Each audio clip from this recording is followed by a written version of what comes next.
4th of the 10th, 2020, 6:30 p.m. I meet up with Dana and Cassandra in the Butterfly House. They ask me how I'm doing. I tell them I'm doing fine, and although there are some aspects of my life I will miss, there are others I am happy to see go. They ask for some examples. I say things like sweating, getting sick, or out of breath. They say they don't like those things either. I say that I want to pay my own way eventually, but I'll need to start somewhere.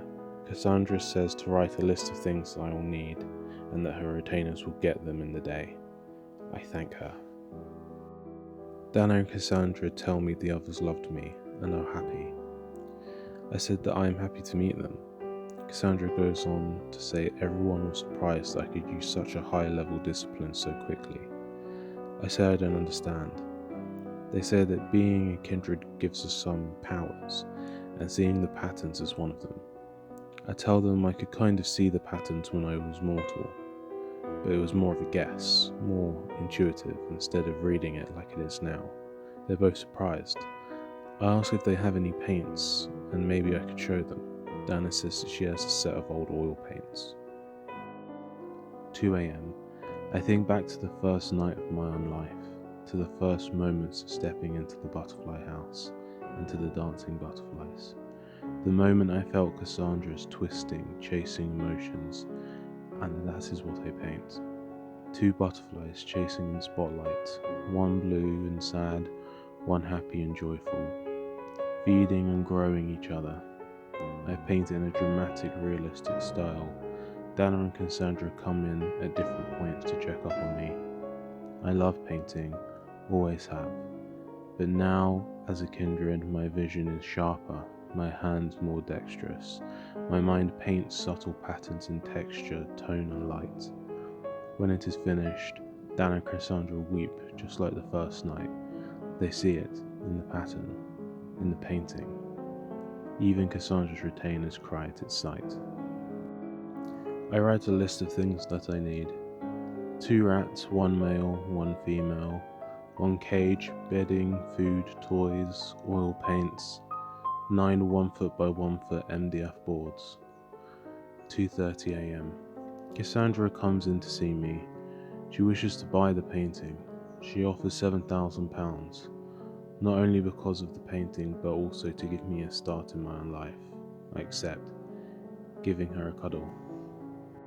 3 a.m. I sit in the butterfly house, looking at the butterflies, searching for a pattern, to the fate of when this meeting will take place. As I look around the butterfly house, there are no butterflies. I search for a little while, coming across a feeding station in the back. 11 butterflies sit, slurping at pieces of cut fruit. The pattern connects again, but this time it's different. I feel like I have some sort of power of change over it, like the connection is loose. I can pull it taut. I pick up one of the butterflies and look at the colour and pattern of its wings. It flaps gently on my finger. A strand of what seems to be silk dangles from the butterfly to the others. It glints, catching the light. I pull the line, it goes taut. I pause, not wanting to break it. 4 a.m. Dana comes in, calling my name. She pulls my focus. The butterfly on my finger takes off. She says we need to talk. I sit with her and listen as she speaks. She talks about her reoccurring problems that she has. Over the next 10 minutes she talks and I listen. She's logically critical of herself, and I can see the pain eating away at her.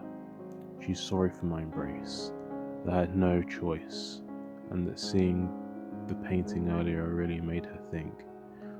I tell her that I forgive her and Cassandra, and now that I am what I am, I'd have it no other way. My words seem to reassure her for now, but I feel that she will come back again, just like Cassandra. The bane of our shared blood, I think, makes us Malkavians rely on each other more than other clans. For who can know how a madman feels except another madman, especially when this network connects us? I feel myself, notice things. I see out of the corner of my eyes the dark shapes, watching faces, the whispers in the dark have only heightened since my embrace. I won't pretend like I'm not scared. I feel like the beast inside demands blood, and I'll have to give in at some point. I am unsure what to do. The idea of feeding on a person does not sit right with me. Maybe tomorrow I'll ask Dana and Cassandra.